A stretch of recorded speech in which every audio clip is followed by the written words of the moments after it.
Good morning. We are live on the Falcons Podcast, which we are wont to do at 9 o'clock on Wednesdays, or 9 o'clock-ish on Wednesdays. We're here every Monday, Wednesday, and Friday on these channels to talk football of all kinds, not just Atlanta Falcons. Friday's our overall NFL show. Monday and Wednesday, we talk Falcons. We also talk a lot of NFL draft and free agency wherever we are. So welcome in. Appreciate you being here. I'm Scott Kennedy. I'm in Atlanta. This guy over here, that's Nick Kendall. He is up in Seattle. So we're coast to coast with your football coverage. And Nick, how are you doing this morning? I am doing pretty well. I've been doing a lot of cooking since the pandemic started. I had no skills before then, and made some really delicious barbecue chicken ranch flatbreads last night with nice Brussels sprout side. So yeah, doing pretty well. Still enjoying that new recipe. So I've been getting excited about that. That's probably going to be a dad duty once things are really kicking off here. Dad's the one in the kitchen a lot. Yeah, the time's ticking fast, isn't it? It seems like a long time, but it when you look back on it, it goes fast. I mean, my son was sleeping through the night, I think at 8 weeks. It felt like the longest 8 weeks of my life, but 8 weeks is nothing, man. I mean, it's nothing. He's 14 and a half and can probably, I don't even want to say probably, he can probably whip my ass now if it came to it. So it goes fast. We go live in the on these prophetic words of channels. Smash Mouth. I described the prophetic words of Smash Mouth, right? The years start coming and they don't start coming. Or don't stop coming. Well, especially when you wait until you're 36 to have a kid like I did. So then the time really flies. We're going to get into several things today. We're going to talk Arthur Smith's latest desperation move. I'm sure most of y'all know what that is, but we're going to get into that a little bit. We're going to get into Jeff Hullinger's longtime Atlanta sports personality with his interview with Arthur Blank and just the key words that Arthur Blank had to say and what we can read into that. We're going to talk some free agent quarterbacks. We're going to talk some NFL draft quarterbacks and all those type of things. We went on Monday, if you want to check out that show, a lot of who we thought would be the top candidates to come in and take this job if it were to open, or take any job that is open. So we won't get into that quite as much, but we want to say hello to some folks, including Michael Ranquillo, who came in bright and early, red hot. He's up early with us from Tucson, Arizona, so it's bright and early out there. And coming in off the top rope, Jimmy Superfly Snuka, elbow smash with a $50 super chat to help us keep the lights on, keep my forehead nice and shiny with these bright lights. And just, again, it's encouragement to say, we like what you're doing. Please keep doing it. And thank you. It's humbling. It's always very humbling, Michael. So Merry Christmas to you. Thank you for everything you've done for us all year on this channel, at MHH, et cetera, et cetera. Yeah, thank you so much, Michael. You're helping with the Christmas stuff here, the Christmas gifts. Not that I've been waiting and ordering last minute, because who would do that? But appreciate you, Michael, and happy holidays to you. Gosh, you're one of the biggest benefactors of Scott and I's live streaming career. So we really, really, really, really do appreciate you. Yep. Thank you, Michael. And John Harrell coming in on YouTube before we had gone live also. I love it when the chat, I tried to start it a little early today. So I had the stream built an hour beforehand, and I like seeing the chat come in and get started before we're even here. John was here early. He says, good morning, guys. I say, give Logan Woodside a shot. If he can't generate any offense, get rid of all three quarterbacks in the offseason. Now, I understand he can't be any worse than what we've seen mentality, maybe the hope of the unknown. But we are talking about a quarterback that has about 12 passes, I think, in the NFL in 4 years. I don't think, my gut just says that ain't it, man. If I don't know too many guys that have gotten that much of a late start that have actually been in the league that just, they don't ever get their shot, probably because they're not good enough. So I just, what could it hurt, like you said? But I just don't think you can really do that to the rest of the team. You owe it to your veterans out there. You owe it to the fans to a certain extent to go out there and at least give the appearance that you're putting your best foot forward and trying to win these games. Yeah, as dark as it feels right now, you're still in the thick of things. You can't just fold up shop. And I think that, as you mentioned, Scott, you owe it to the fans. If Logan was out there in practice and, equivalent or competing, there probably would be some buzz about that. But if you're outright playing a guy who looks worse in practice, just to see what happens while you still have meaningful football for these guys, you can create a lot of locker room issues. So I can't imagine doing that. I know that he looked okay against third and fourth stringers in preseason, but I don't know about starting him. It feels like that's a white flag, and you still have too much to play for the white flag. Yeah, he was actually drafted in 2018. Was he Toledo? He was rostered in 2021 and 22 and 23 in 4 years, but that's 6 years he's been in the NFL, and he's thrown 13 passes. Attempts 13 yards for 4 yards. So that's probably not my guy. He's thrown 4 yards of offense in 6 years. That's probably not my guy. But I'm with you on the last part of this. Get rid of all 3 quarterbacks in the offseason. I agree with this to an extent. I always thought drafting Ritter, what's the most likely outcome for him, given how everybody talks about his work ethic and stuff? I think he'd be a fine backup quarterback. Right. If you need somebody to come in and getting rid of him in this context is also as a starter, vanishing. Yeah, and yes, I can get that. And how's his attitude going to be? Probably fine, but getting yo-yoed in and out of there, I don't think he can really be there and be the backup under Arthur Smith. But I put up a poll that said who's in Atlanta next year? Arthur Smith, Desmond Ritter, both or neither. And any of the combinations that had Arthur Smith in there was only about 15%. Ritter was like 27%, 40% if you include both. And I'm like, yeah, I can see him being here next year. In fact, I've said he probably will be next year. But you're going to have to go big game hunting in the offseason. At least go for a competent starter. I mean, the Kobe Brissett, something like that as a bridge. But we're playing our way here in Atlanta. I looked it up. 6-11 in the last 2 seasons has gotten the number 7 pick. So the Falcons have been 7-10 and have gotten the 8 pick in back-to-back years. 6-11 in the last 2 seasons has gotten the number 7 pick. You're starting to get into quarterback territory where you can, maybe one falls to you, but more than likely you can trade up with a number 7 and a 2025 number 1 to get up into that 2-3 zone to pick up Jaden Daniels, Drake May, Caleb Williams, whoever happens to fall to those spots, Nick. Yeah, and good news for you Falcons fans is your strength of schedule is your determinant factor in tiebreakers, and there's a massive heap of teams with 5 and 6 wins, and even 7 wins, that you're going to win every single tiebreaker there. That's different tiebreaker rules than playoffs or anything like that. It's strictly the strength of schedule on that first rule, and you're sitting there with a 4.24 strength of schedule according to Tankathon. I don't see anybody else. The lowest. Yeah, I think it was tied with New Orleans last I looked. New Orleans at 4.29. Okay, so I know then the Monday night game may have thrown that off by 1,000th. Yep. What'll be different is your obviously your across AFC team that you played this season, and obviously the 2 NFC slots as well. So I don't know exactly who each of those teams are for you guys, but you have the worst strength of schedule in football, so you're going to win those tiebreakers, and you're probably going to be picking somewhere between 6 and 12 at this point. That's probably a pretty safe bet. So we'll see. That definitely puts you in the quarterback hunting range, and I think a team you have an excess day 2 draft pick, which makes the trade a little bit more palatable if you can move up as well, because you might not have to be dipping as heavily into the future pot doing that. So yeah, we're on quarterback watch in the draft. There are 3 guys right now.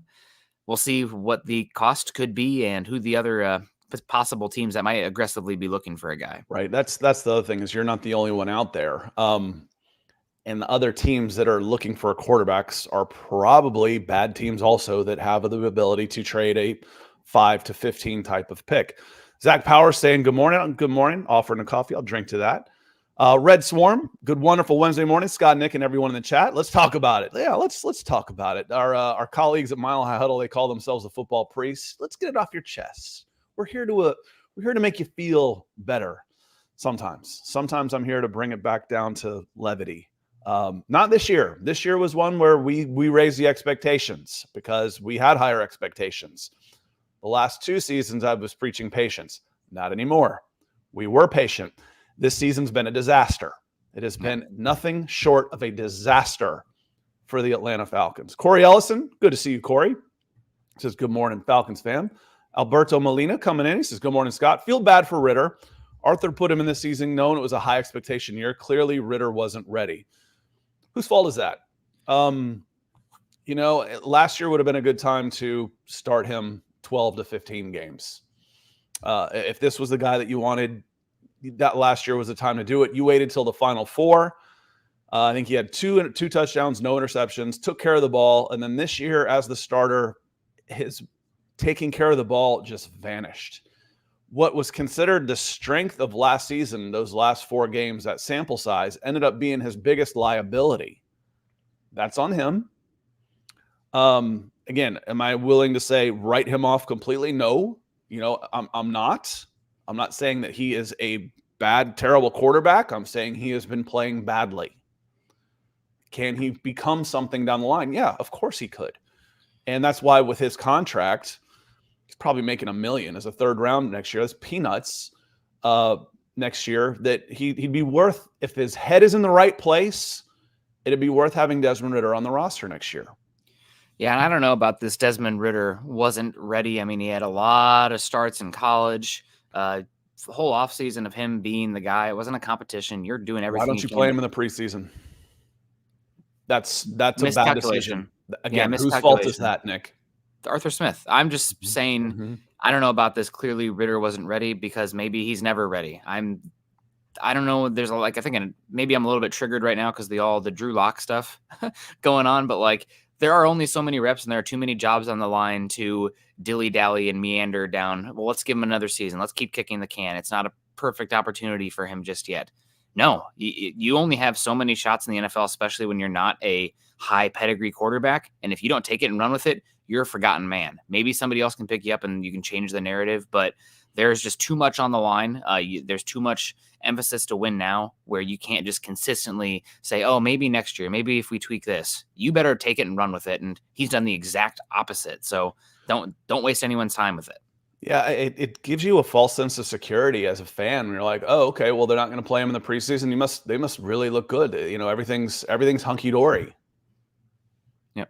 You wait until the last 4 games of this regular season last year to get him some experience. And then you go into this season knowing that this is, I won't say must win, but it becomes, again, I'll go back to last week. Arthur Smith's job is safe unless they fall apart.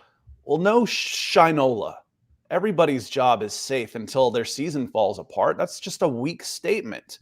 And going back to what Roe here says, Arthur Blank went from committing to Smith to being non-committal to Smith within 2 weeks. Well, again, Arthur Blank didn't actually say anything 2 weeks ago. This was sources say Arthur Smith's job is safe unless, and that was just last week. I took issue with that immediately with that statement because it's weak. It is weak. It is weak sauce. These guys' jobs are not safe. Hardly ever.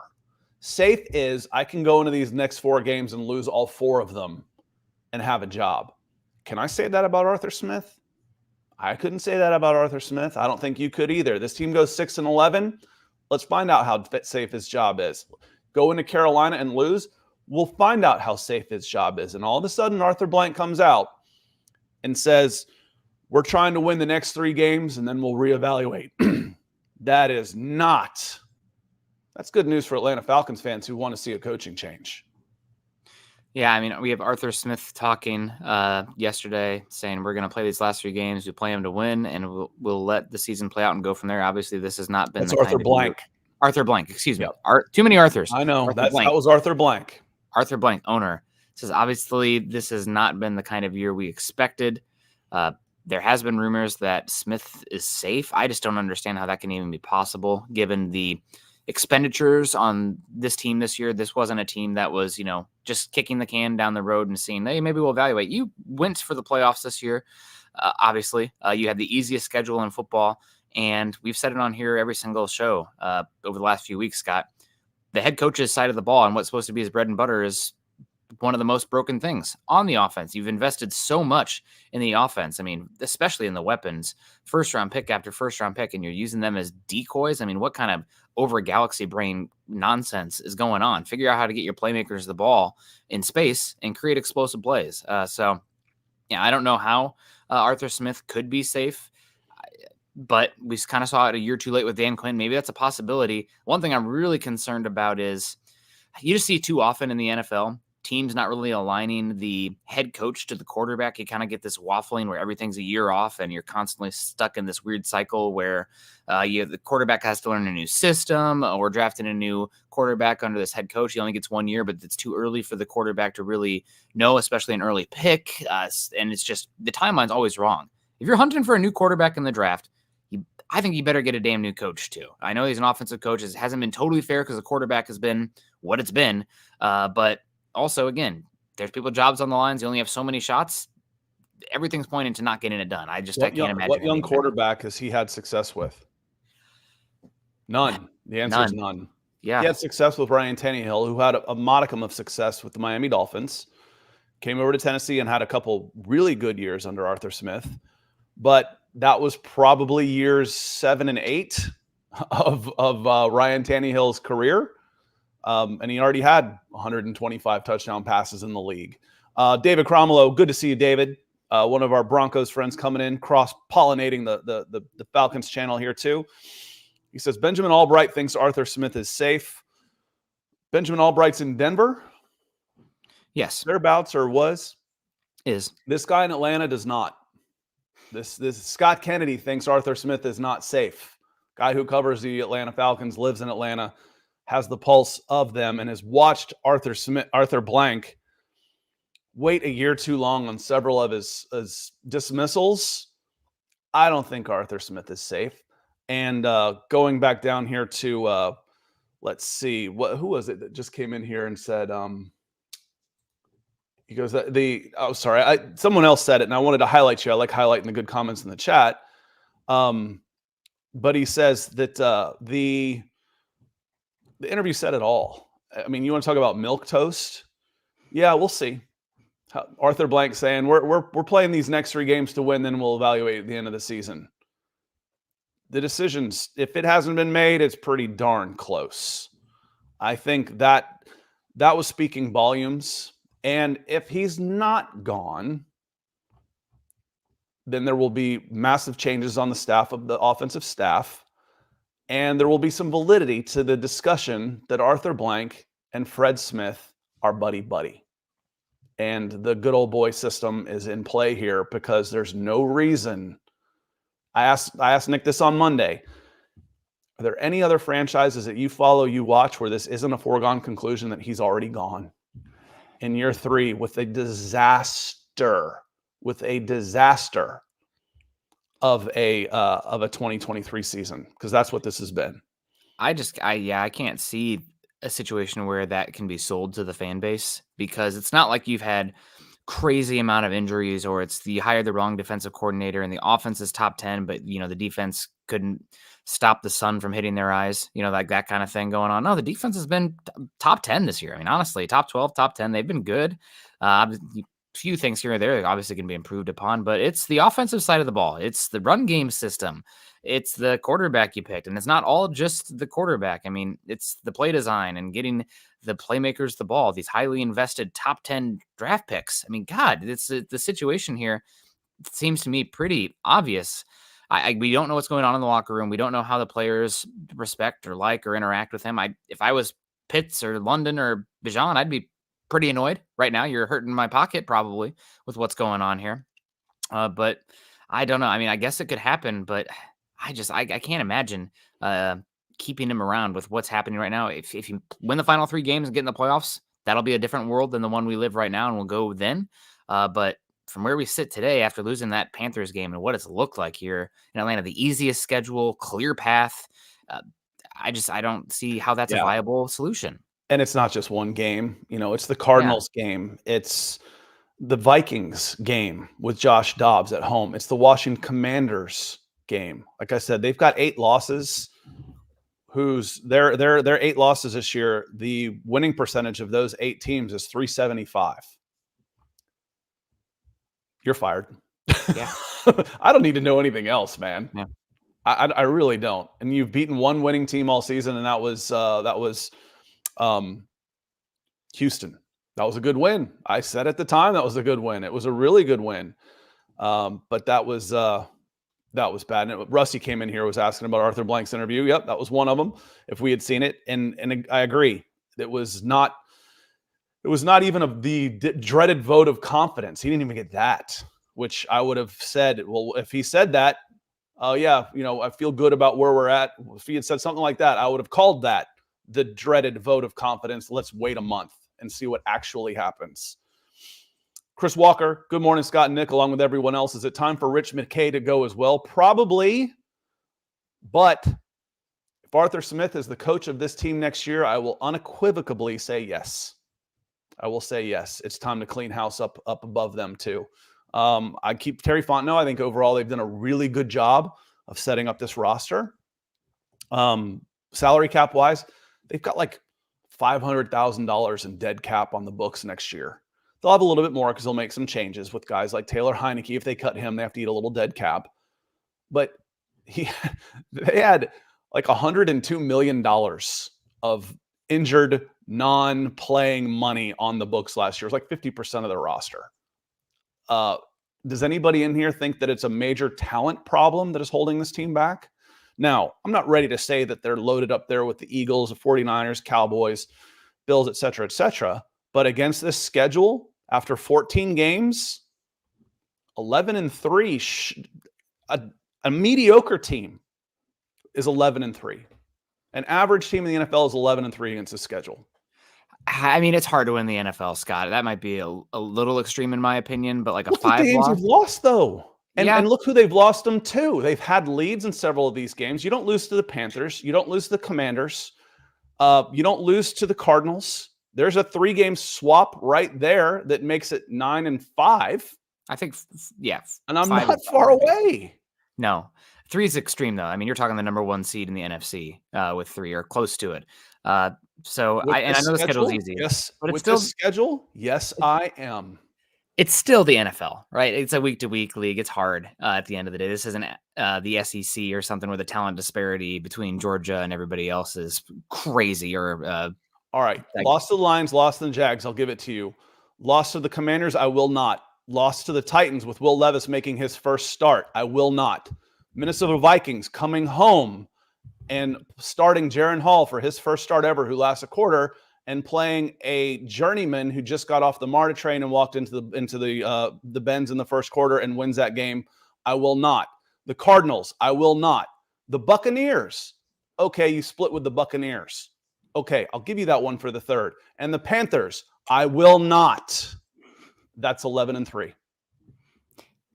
That's 11-3, and it's easy to come up with 11-3. Yeah, I'd still probably throw in a couple chaos games in there. Maybe that's the Commanders and Vikings in the end, just because it is you the assume, NFL. okay, well, what about the games you won, Scott, that you might not have, should have? Panthers, yes. Packers, beginning of the season, the way the Packers were playing, you're in your third year, and Jordan Love's making his second career start, yes. Texans coming to Atlanta with a rookie quarterback who was playing out of his mind, but it's still just the 5th game of the year. Yes, you're 3 years into your system. You're ahead of them. Yes. At Buccaneers, I'll switch those two. You get a yes. I'll take a split with the Buccaneers. That's one of the losses that I'm willing to commit. Commanders, at home. Again, at home to the Commanders. They're going to be drafted in the top 5. No, that's a win. The other one, the Saints, I'll give the Saints a split again because you won at home. I'll give us a split and give the finish on that one. And then at Jets, they were 4-game losers, starting their 4th quarterback. That's a win you have to have. So, no, 11-3 is not outrageous. That's not some, you're covering this team, you're too close to, you're 2 homers. That's how bad the schedule is. That's how bad a job Arthur Smith has done. That 11-3, it should be 12-2. I should have 12-2 on the board. I actually hedged to make it 11-3. Yeah, either way, they are drastically underperforming compared to what their schedule is. It's kind of, playing Big Ten West football out here. Like, oh, no dip. You went 10-2 this season. You didn't play anybody. And when you did, you got smacked. But sorry, projecting their little Iowa Hawkeye football onto this. But I'm not saying that they're a contender. I'm just saying what their record should be. I'm saying they're still well behind Detroit and the NFC, well behind Detroit, Philly, and the 49ers. And if they're playing the Packers right now, the Packers are playing okay. The Seahawks would get, but they didn't play the Seahawks. They didn't play the Rams. They're not playing the Packers right now that Jordan Love has some game. They played all these guys. It's the long and the short of it is there's no excuse for Arthur Smith to have a job next year. Yeah, and I just can't imagine. We'll see, again, what the last 3 games look like and what the world looks like at that point, because that's a different reality. But they've definitely drastically underwhelmed. And I don't think it's all just, the quarterback play. Quarterback's the biggest thing, but Arthur Smith's not absolved of the quarterback situation. And even then, it seems like everything's hard. But where's the run game? That's not everything in football is connected. Everything's a system stat. I know, but the running game has regressed too. And you're using a number 8 pick on a running back, and you get worse running the ball. You're using your number 2 pick on an offensive guard, and you got worse running the ball. You're fired. Yeah, and I'm just going to look at the stats from last year for this Falcons team on offense, because it's really, I think the efficiency stats for the rushing game are head scratching to talk about, like what has happened to this team with their rushing offense. Yeah, last season they looked like they were top 3 in rushing EPA. That was with Mariota, who is obviously not great. Top 4 in rushing game, top 5 in rush success rate. This season, they got to be in the bottom 10 after further investing in the offensive line infrastructure. You have a Drake London a year older. You have Kyle Pitts back. This system should be much more. Brought in a tight end. Obviously, brought in a tight end.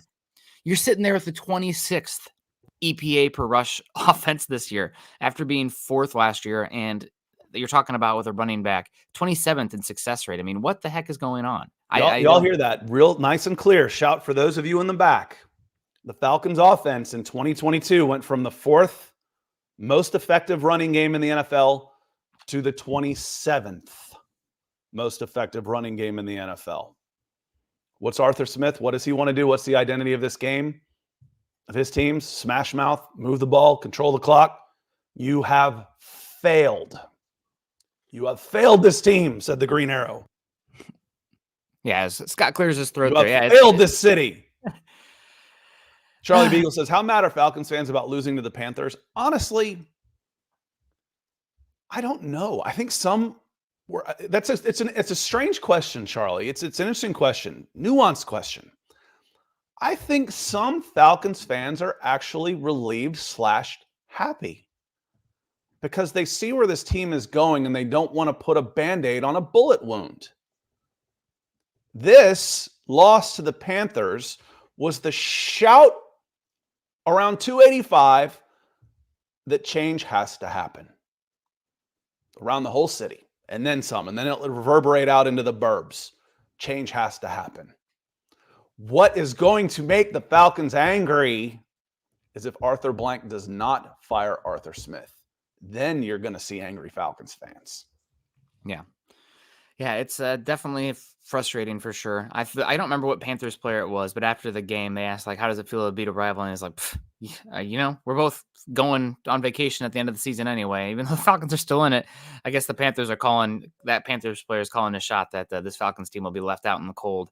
And honestly, it might be for the best. I know you'd want, if you get a chance in the dance, it's good, but I think it was somebody made the point of, with where this team is at right now, maybe you don't want that first place schedule next season, because that makes a big difference. Do you want to take on the 49ers? Do you want to take on the Cowboys / whoever? Do you want to play that first place team? And third place schedule hadn't helped them this year. Hasn't helped them, but it gives you a leg up next year, given how overlapped everybody is in the NFC, the top of this season, in the NFC South. Keith and Ellen Johnson coming in here saying, good morning, Scott and Nick. I could almost handle keeping Smith as a coach if they get a new offensive coordinator and keep Ritter as a backup and let him fight for a starting job. I don't know, Keith. I appreciate that, or Ellen, Keith and Ellen here. But I just don't know if running it back with Smith has much of a ceiling, given just how tired the scheme and everything looks right now. Now it's a young offense. I think a lot of it is still execution based. Scott, overall, I mean, there is a reality out there where we're burying Smith right now. He comes back. You have a Kirk Cousins entered in here. He's making all the right reads. He's playing complementary to the offensive line, getting to the right checks based on the pre-snap alignment of the defense, and boom, offense takes off. That's possible. Why isn't Kirk Cousins here? Why isn't there a better quarterback here? Because they put their eggs in the Ritter basket. Because Arthur Smith is also in charge of personnel, and he put his eggs in the Ritter basket. That is a fireable offense. That's the problem with that argument, is he's basically co-general manager also. That's the problem. He's co-general manager, so he's also in charge of picking who's playing and who's on the team. He's in charge of the offense. If you have a problem with the personnel on offense, it's your fault also. That's the problem I have with that argument, Nick. So do you strip him down? Again, because the Johnson family here, I've said this before. I actually don't mind a lot of the things I've seen Arthur Smith do as a head coach. The culture has changed. The defensive culture has changed. He's made some good hires. Ryan Nielsen's a good hire. Offensive line, Jerry Gray, good hires. This team plays hard for him. Those are all good things. Those are not just, I don't just take those for granted. But they made a massive mistake at the quarterback position. How they handled the quarterback position. Again, I go back to, not playing Desmond Ritter hardly at all last year, and then not in the preseason when this kid needed reps. Absolutely needed reps coming into this season, coming into this year. Now, if this was 2 years ago and you didn't want to get him killed while you still had Matt Ryan, fine. Of course, that's also why I said I wanted Justin Fields at the time. But I digress. Would he handle, okay, you're out of personnel, you're out of offensive, and you're no longer the offensive coordinator. You've been stripped of a lot of your duties. How is that going to work? How's that going to affect the morale around the room? Questions, who's really in charge? That kind of stuff. I think there's been no question who's been in charge the last 3 years. It's been Arthur Smith. And for the most part, the last 2 years, that's been a good thing. This year, it's a problem. I understand the sentiment. I've said this sentiment. But the more it goes along, and then this desperation move of flip-flopping again to Taylor Heineke tells me you don't have control. You are doubting yourself to the point, I don't want to say you don't know what you're doing. That's not the right thing. But that you've lost confidence in your ability to do this job from everyone. You're grasping at straws here. Not you, but Arthur Smith at the end. I feel if I really want to get Scott going, I feel like I just poked the bear here completely. Like, why didn't you trade for Lamar Jackson? He was right there, Scott. Come on. What's going on? Piece of cake. I've already had that discussion on Twitter here recently. And this is a team that didn't want Lamar Jackson. Lamar Jackson was never available to the Atlanta Falcons. Y'all know I'm going to get on them. I will criticize the Atlanta Falcons till I go hoarse. Not for that. Not for Lamar Jackson. That was silly. That was media clickbait BS. Yeah. He was never going. It was just testing the market out here and saying, what could you get? Okay. All right. Well, welcome back. We love you. But he got what did he get? 180 million, 200 million, 5 years, 260 million, almost 200 of that guaranteed. And that was without having to match an offer. You would have had to significantly beat that and send 2 first-round draft picks. Yeah, he wasn't for sale. No, not for sale in that one. Nice, fun story to talk about in the offseason. And it does come back to, the Falcons really do need a quarterback. It's not just the head coach at the end of the day in the system, although that's not helping. But, yeah, what the Falcons do at quarterback is going to be really, really interesting. Can they go up and get one of the top quarterbacks in the draft? If they keep losing here, there's going to be a chance. Of course, you have Justin Fields as well as a really interesting wild card, assuming the Bears are taking a quarterback and trading off of Fields. With Fields, the benefit also, you probably don't have to give up that first-round pick, so it's Fields plus whatever person you take in the top 10. You do have to gear up to pay him in about 2 years, or a year even. I'm not sure. Maybe it's a year.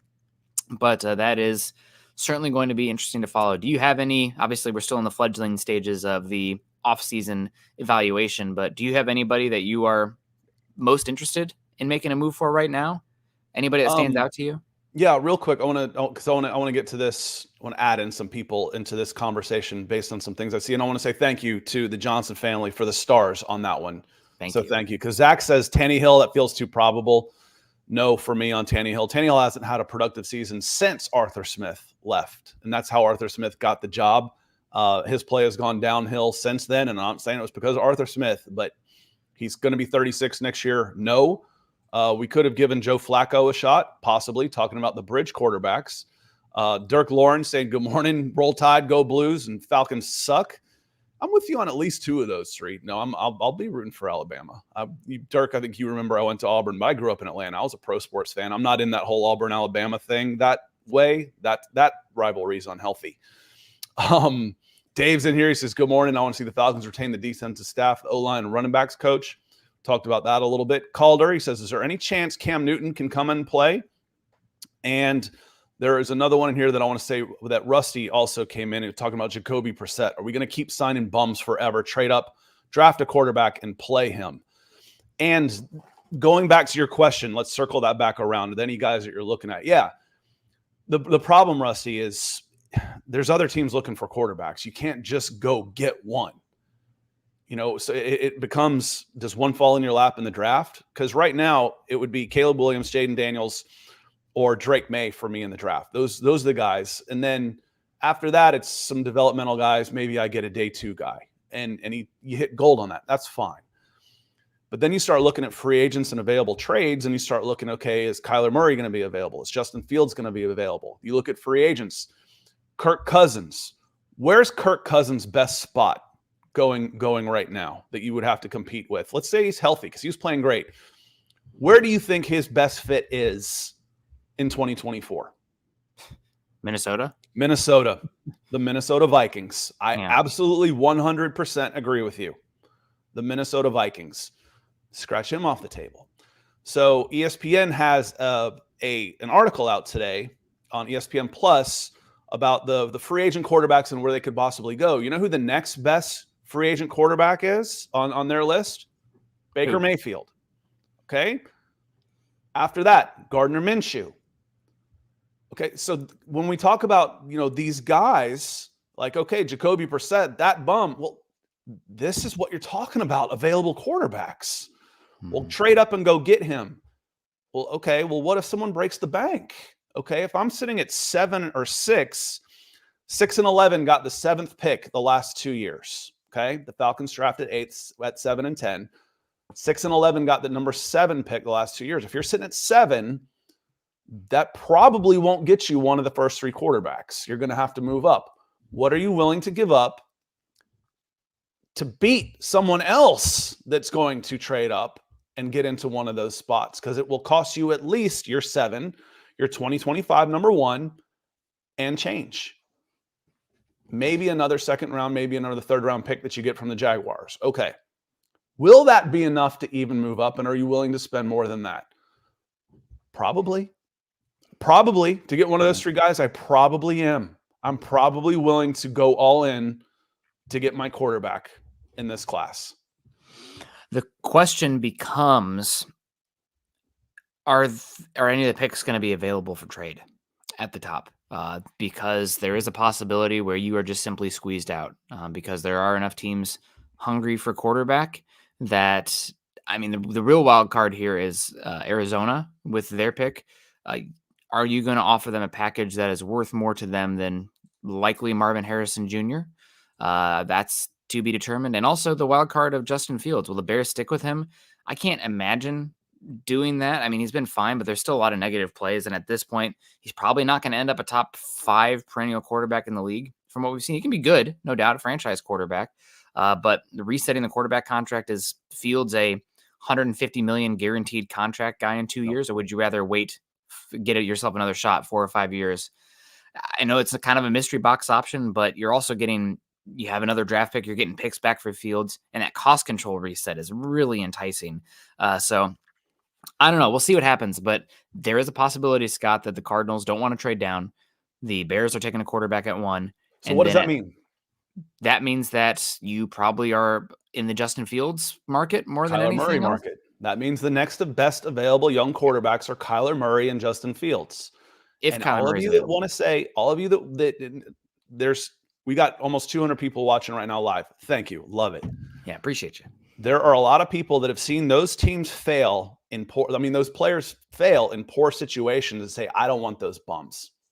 He's not an upgrade. I've seen people say that Justin Fields, Kyler Murray, they're not upgrades on Desmond Ridder. 1, you're out of your mind. But 2, just because a player's in the wrong situation doesn't necessarily mean that they are a bad player. Kyler Murray makes this team better. Justin Fields makes this team better. How much? I don't know. But if you can't get one of those 3 quarterbacks, those are your next 2 best options to make that move and then draft a guy and then keep drafting guys. Michael Penix, great. Bo Nix, okay, I get him in the 2nd round, maybe. Keep shooting. You've got to hit on this position. You've got to. Because I'll go back. Yes, Scott, you're beating a dead horse. 3 years. You can't draft Kyle Pitts when your quarterback situation is in flux. You can't draft Drake London when you don't have a quarterback. It doesn't make any sense. You've got to have the quarterback first because they're not easy to get. And you better keep trying until you get him.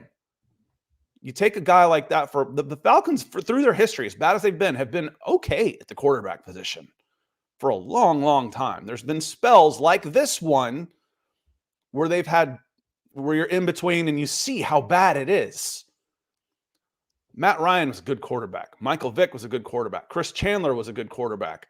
Chris Miller was okay on a bad Falcons team. Jeff George had some success here. Steve Barkowski. That's basically my history with the Atlanta Falcons. There was some good quarterback play.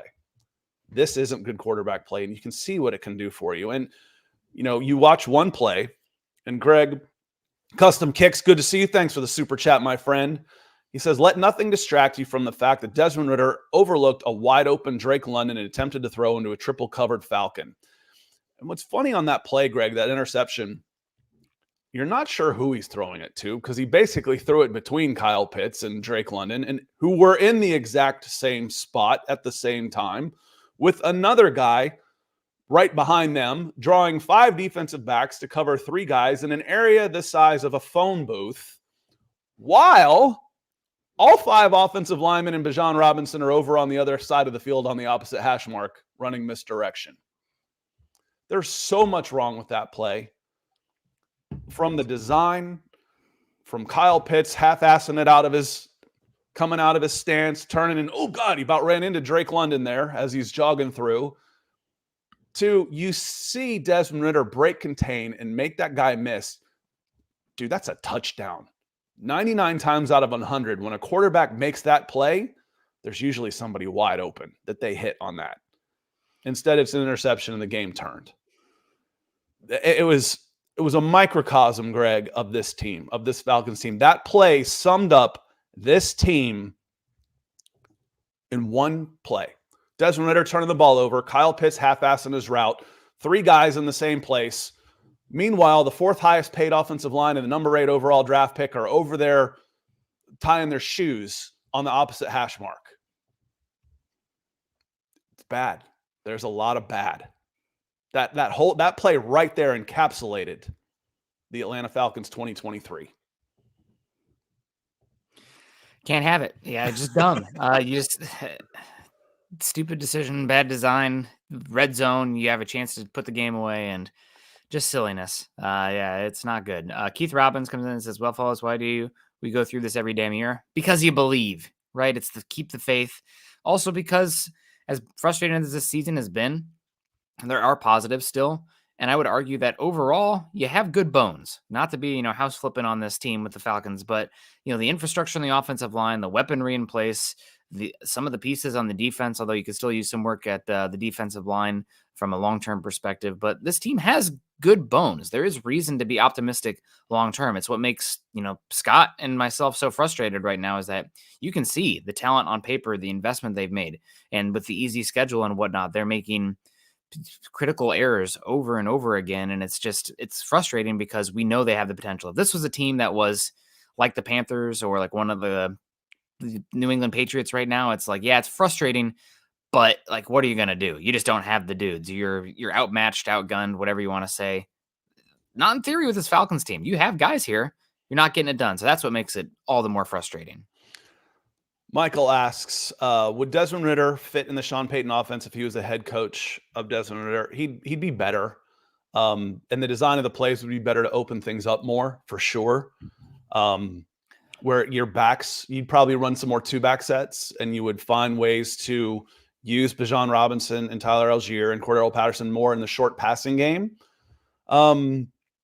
I think you could see a huge season from Drake London in that Michael Thomas role, that big physical.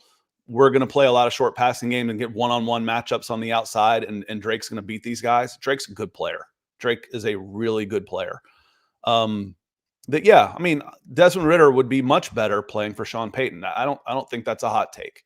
Would he be the answer, or would Sean Payton still be looking for another quarterback? Probably the latter. I had a question in here, and I'll let you take a first shot at this.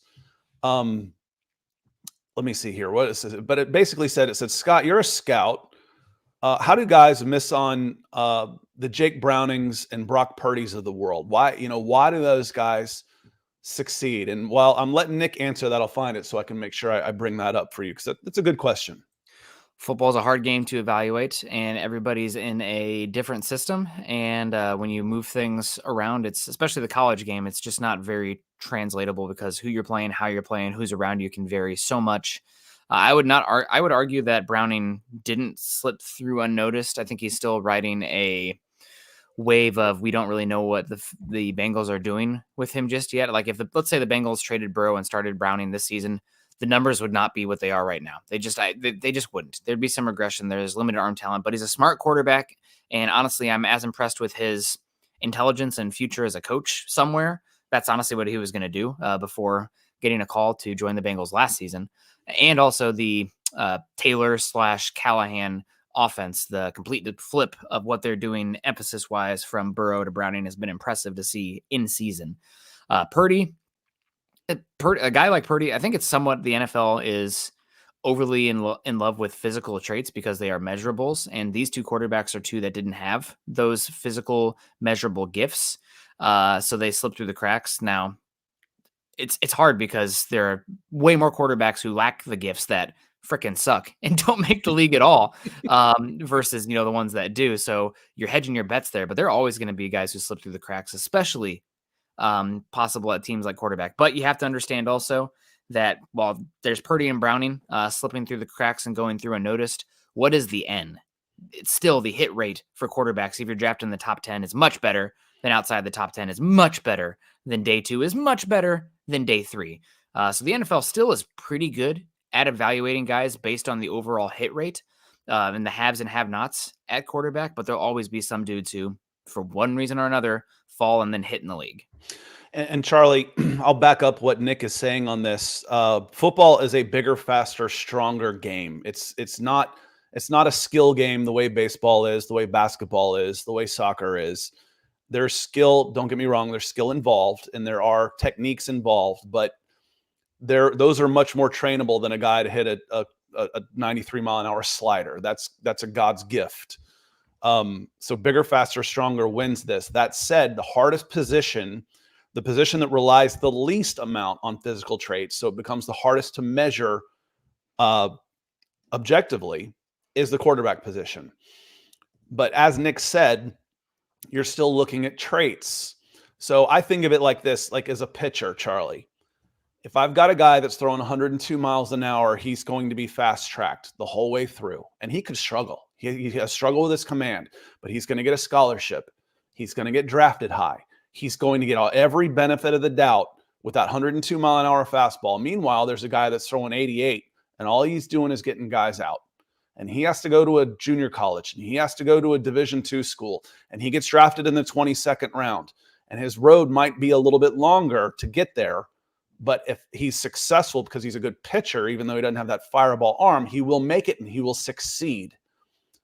And it doesn't hurt if you've got all of those traits, because Purdy's got a good arm, no doubt about it. He's just shorter. He's on the shorter side, which is a knock against him, without the big time mobility that covers up some of that, like a Kyler Murray type. Then to get drafted by Kyle Shanahan and be put into a system where you've got the most weapons around you, he's put in the best possible place to succeed, to take advantage of what he does well. So I'm not taking anything away from Purdy, because I think he's doing really well in that offense. I see him make some ballsy throws that are true NFL throws, and he's not just a system guy. But that's how it happens, and that's how it happens with a lot of guys. You see, you're not dealing with just traits in a computer program. These are still human beings, and it boils down to, it's an inexact science, and it is the probabilities. The guy who is bigger, faster, and stronger is going to win 9 out of 10 times. But with 1,000 guys in the NFL, that's 100 guys that were not thought of as very high that are succeeding. Michael coming in, he says, hi guys, Falcons won't take Fields because they don't want to look wrong for not taking him in the first place. Well, then you're destined to fail with a lot of different things. It's a different world that you live in now than when you made that pick, and you got to go with what's available. So a lot of teams passed on Fields, but would be happy to take him now. Every team passed Tom Brady multiple times. They'd be happy to take him. So, things change, circumstances change. We see that Fields can be a quality quarterback. Just how good, don't know. But I definitely think that you shouldn't not take him because you don't want to be proven wrong. You're going to get fired for sure then if you're making decisions based on that. So different world. You got to evaluate on the now. Yeah, I like to say, don't turn one mistake into two.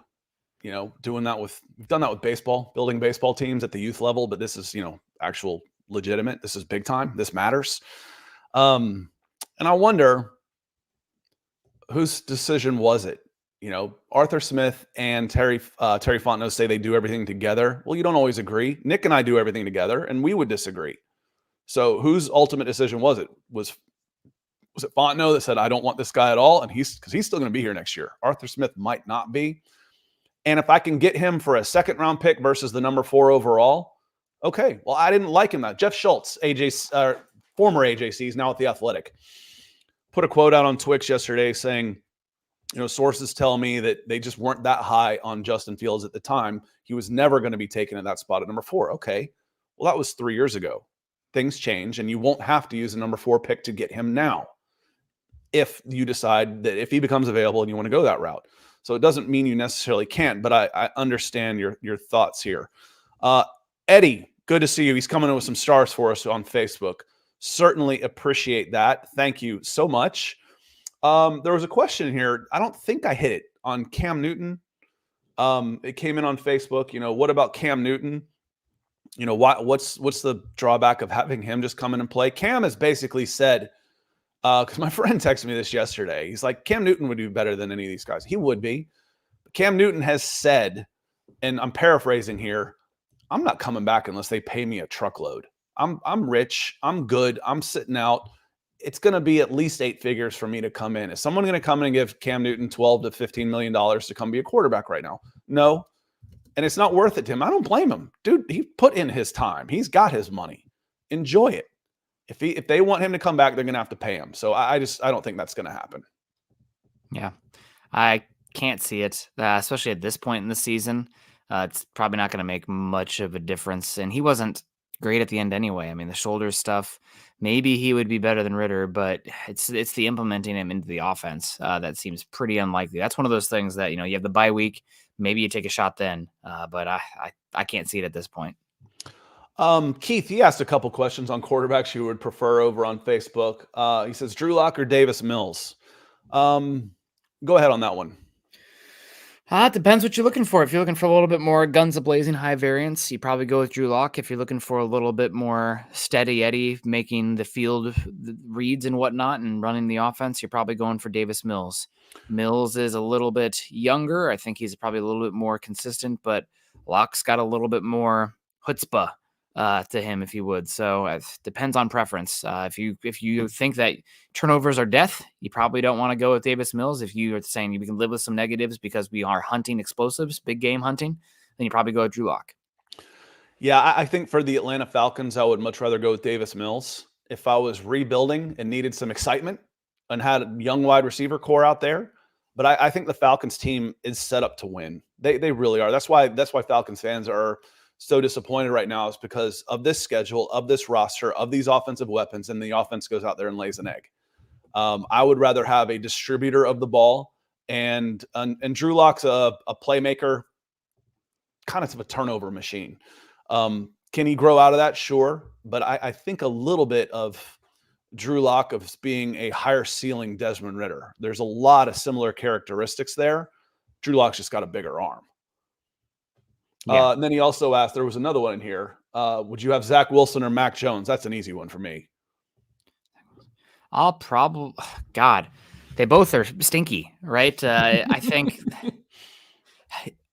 man, whichever one's cheaper. It really comes down to that. Whichever one does cost me the less. Are they paying me to take them? Mac Jones looks so broken.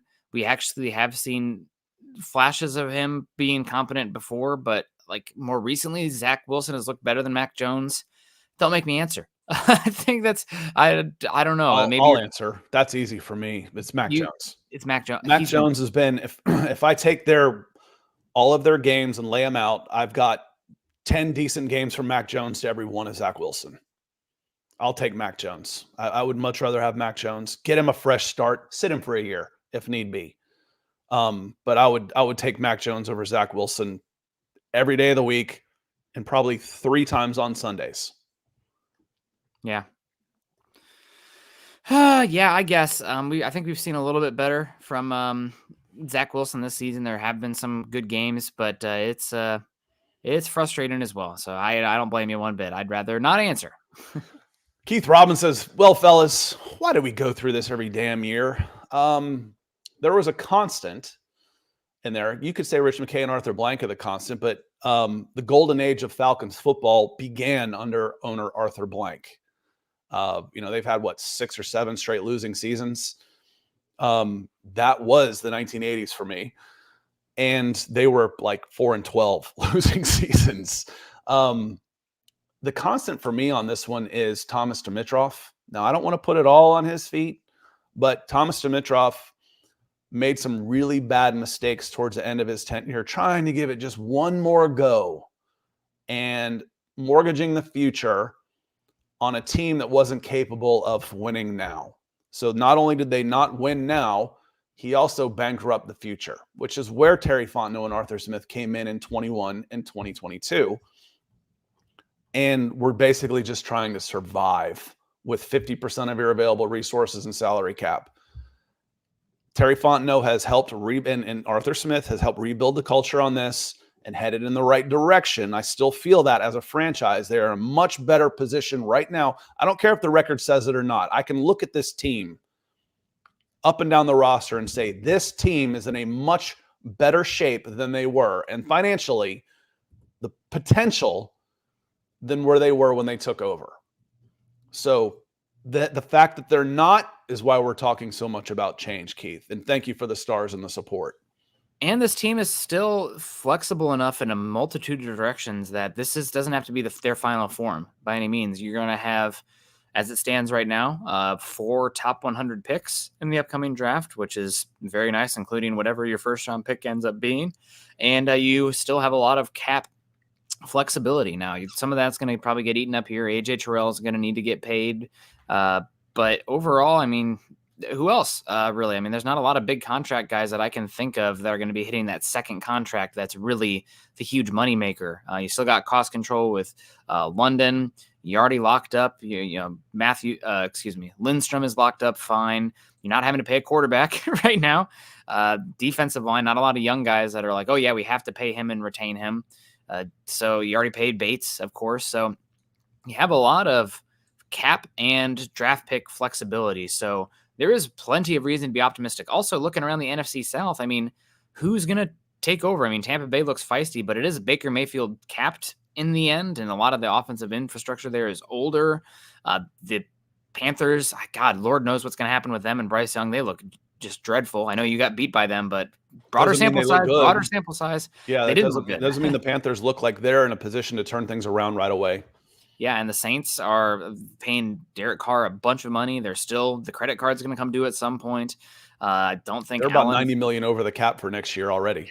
I don't know what's going to happen. So the pathway here is really, really positive for the Falcons. That's what makes this season so frustrating, is because it feels like such a missed opportunity, especially with the defense finally looking competent for the first time since I've been watching Falcons football, Scott. I can't speak back to forever. Maybe it's been a decade. I mean, it's been remember a while. Dean Pease saying what? You've had one top 10 defense in the last 30-something years. That, I think he cursed on it. That's going to change. This place needs an enema. We're gonna change things up. And so again, while it's very frustrating, and you can feel that frustration because it is a missed opportunity this season, there's still plenty of evolution that can be done here. You're not backed up against the wall where this was your shot. You can pivot off of this, which is one reason why I don't know if you want to bring back Arthur Smith. That'd be damn fair to him or not, but do you want to use up that flexibility and capital that you possess right now with Arthur Smith, or could it be a good bargaining chip to be more enticing to a coach on the market? You can come in. We got good bones here. You can come in and pick your quarterback, and let's see what we can get going here. Now, we'll see what happens with the defense when that happens, because odds are you're having a turnover on the coaching staff here. I know Falcons fans, why don't we just keep our defensive coordinator? That's a rarity when a guy stays when the regime changes up top above him. Broncos country would have loved to keep Ejiro Evero last season, but not happening when you have a regime change. Sorry. So we'll see what happens to the defense next season. And that's assuming Arthur Smith is fired. But again, rough right now, frustrating, lost opportunity. You have plenty of avenues to improve this team, not just internally, but externally as well with the state of the NFC South. Our Tampa fan comes in here. Good to see you. Bucks, Rays, Bolts, thanks for being here, and thanks for being a part of our community. I love talking with fans of all ilks, asking questions, learning, and being respectful of one another. I think it's great. But he says, you got Jameis Ridder, or Fields. That one's easy. I just put them in the opposite order you listed. I would take Fields first, Jameis second, Ridder last out of that bunch.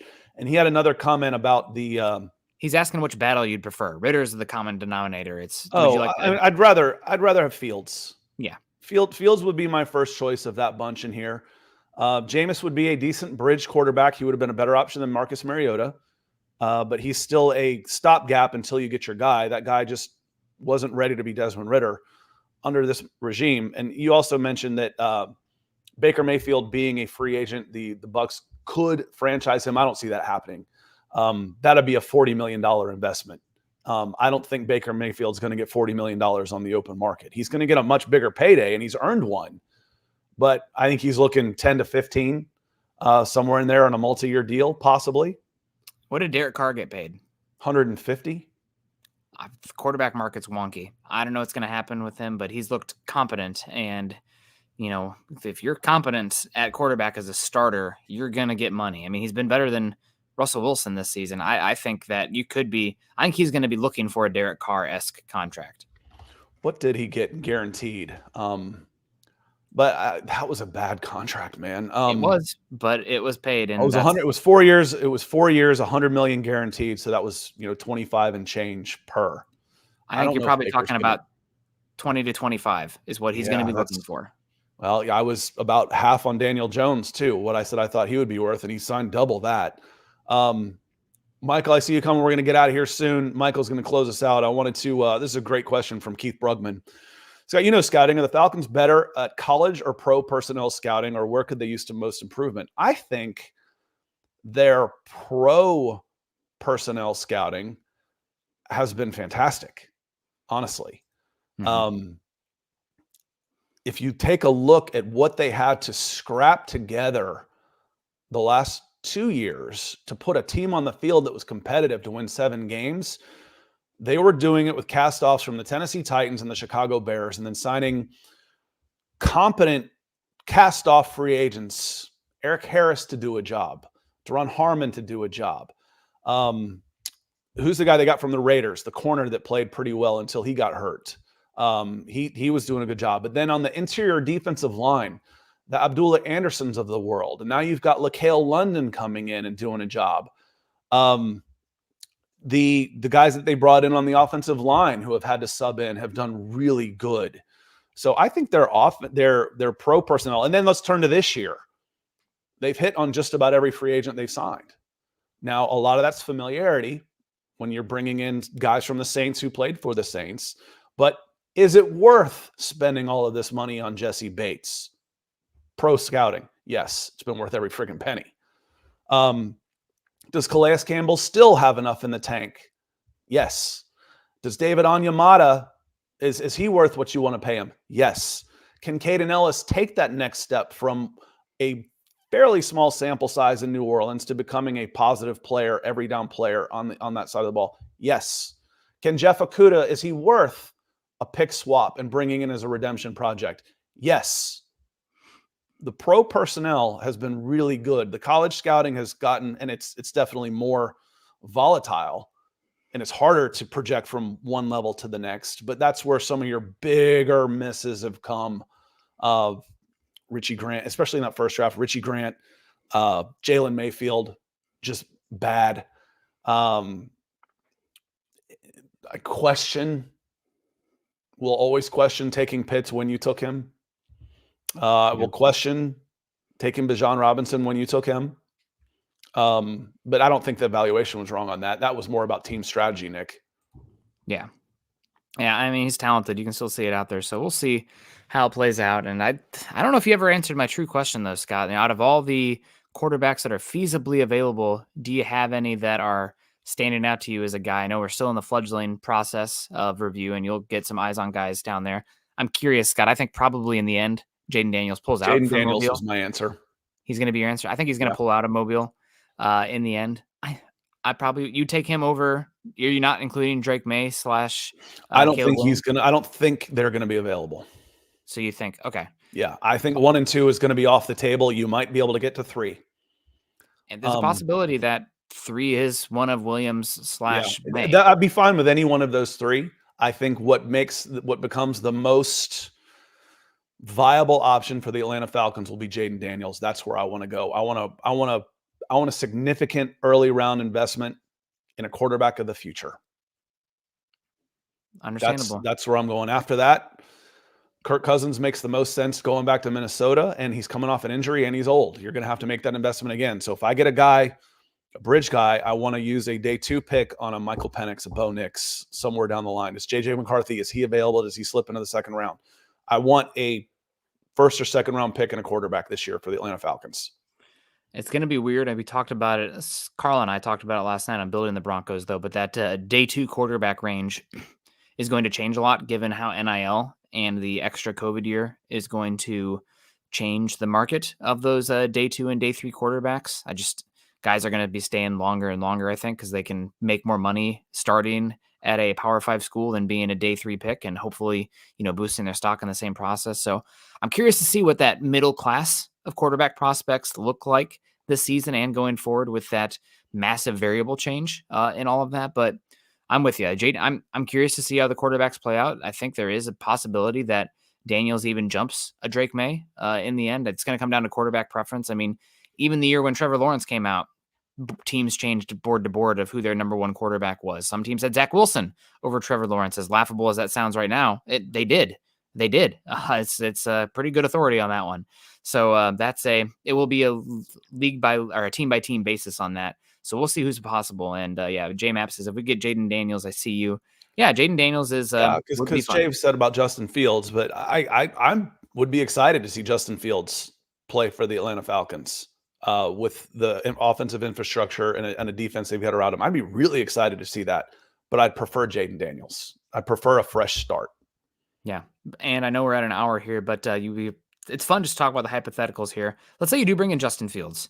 Which direction are you going with that first pick? Let's say it's at 9. Where are you hoping to go?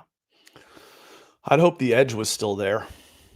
Okay. I'd probably invested on the defensive side of the ball. Unless I saw a wide receiver that I loved, but I would probably go on the defense. I still want the edge. For me, it would go edge, corner, 1, 2. I could possibly go offensive tackle and put a lot of pressure, put some pressure on Caleb McGarry to improve that side. But I'm okay with Caleb McGarry. But it goes edge corner for me. Edge corner, wide receiver. Okay. After the quarterback is where I would probably go. as it stands right now, I think the probability of best player available when you are on the clock there is probably a wide receiver / a offensive tackle. The real kicker would be tight end Brock Bowers, which would be, I feel like Falcons fans might pull I've their hair taken out. him before. He plays differently than Fields. He's a Mhm. lot different And as then I'm trading Pitts. Pitts. Yeah, excuse me. That's what I meant, not Mhm. Fields. But yeah, verse, I see DT or edge on here, defense. I think there's a multitude of ways you can go. If you brought in Ben Johnson and he wanted to, run the 3-option passing offense that we're seeing there with the Detroit Lions right now, I think wide receiver is still viable. I know, Scott, it's kind of, mind melding. Who'd have thought after all these picks at skill position, you might even consider another one. But a lot of these teams that are just, the hyper efficient offenses right now, they have weapons out both wazoos and they can just pick their matchups. I'm okay with the offense, and I think the defense is overachieving. I think they've got to get some natural pressure on there. Yeah. I expect, the big guys should be okay. Grady should come back 100%. You get Troy Anderson back, so you'll add some speed there. And Michael, you said something when I was running through the college scouting about Nate Landman. Landman was a college scouting move. So when I was running through the college versus pro, Landman was a hit. That's a great get. You get lucky on something like that, and he's coming in and playing great. But that goes to the college scouting, not the pro scouting. The pro scouting, their hit rate is damned good. The college scouting department, it's never going to be as good as the pro. If your pro is competent, it's never going to be, because there's too much variance in there. But again, I can run through the draft picks for the Falcons, and there's too many misses in there. There's too many misses in there for me. Well, will be fun to talk about. Edge is certainly a possibility. We'll have plenty of time to talk about the names here at some point and get through a lot of these. We haven't done one single draft simulation yet, Scott, so it'll come at some point here. Michael coming in again here, $20, $70 today, Michael. God bless you. This is a great show today. Scott and Nick on the Falcons podcast. Thank you so much, Michael. We appreciate you. That is a good time to close us out. We went long today. We always promise you we'll go longer because we cut it a little short on Mondays.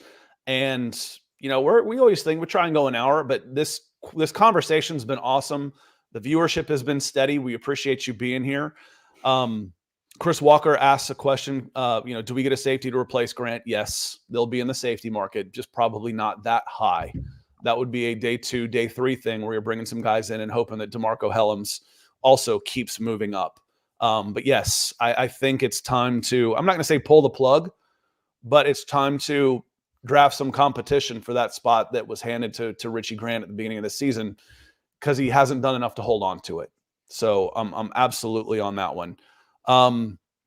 Keith Robbins says, can we draft a coach like Kirby Smart? I'm not sure Blank can afford Kirby Smart. Kirby Smart is in the absolute perfect position for Kirby Smart. I want him to stay at the University of Georgia and have success for as long as he wants to be there, which hopefully for Georgia fans is a long, long time. He is a great person. He is a great college football coach. He went to the University of Georgia. I'm 99% sure he's from Georgia. I love seeing him success there. I've always been a big fan of Kirby for the 20-something years I've been doing this type of thing. And Sean Carter asks, is it true that Atlanta doesn't have a QB coach? I thought Dave Ragone was the quarterback coach. So I don't quite get that one. I thought Dave Ragone was the quarterback coach / co-offensive coordinator. Might be off on that one a little bit, but I want to say thank you to Michael twice coming in. Look at that. He's coming in orange and hot pink. David Cromwell, thank you, sir, for coming in with a super. Some stars from Keith and Ellen Johnson. Thank you. Greg, custom kicks as well. And then Keith Robbins also on Facebook. I see people are starting to tune out as we are saying goodbye, and that's fine. Just a reminder, on your way out, hit that like, share, and subscribe button. Nick and I will be back on Friday. We'll be talking some playoff previews. And frankly, Nick, I think the only one I missed last week of the games I picked that had playoff implications was the Falcons-Panthers. I think I hit on every other one. So make sure you tune in on Friday. That will be our last show before Christmas, which is right around the corner. Thanks to everybody that came in today. Nick, any last words before we get going? Should be a really fun time this weekend. We're excited to see what happens. Isn't this weekend 49ers Ravens? I mean, that's talk about Merry Christmas to us. That is, Super Bowl favorites right now in both conferences. So we'll see what happens. Saints Rams tomorrow. That one has big playoff implications. Bengals Steelers.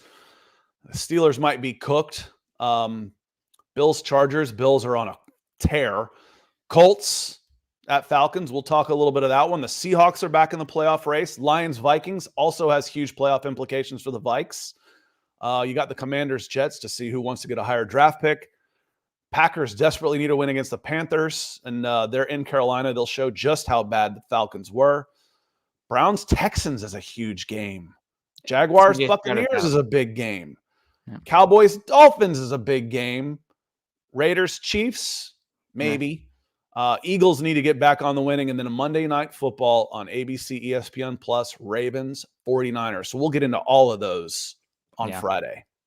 Will be a lot of fun. We'll see what happens. Always fun hanging out with you guys. We'll see what happens. Go ahead. Programming note, y'all. For those of you stuck around, programming note. I will be simulcasting with the Horseshoe Huddle podcast on these channels. So I'll be here tomorrow night at 7 o'clock. So make sure you're subscribing and you will get the alerts. But tomorrow night, I'm not sure if they're bringing me in for the whole show or if I'll just be a segment, but I'll go live. When I go live, I'll hit live on my channels. Simulcast Thursday night, Colts Falcons preview before Nick and I are back on Friday, and we will take Monday off.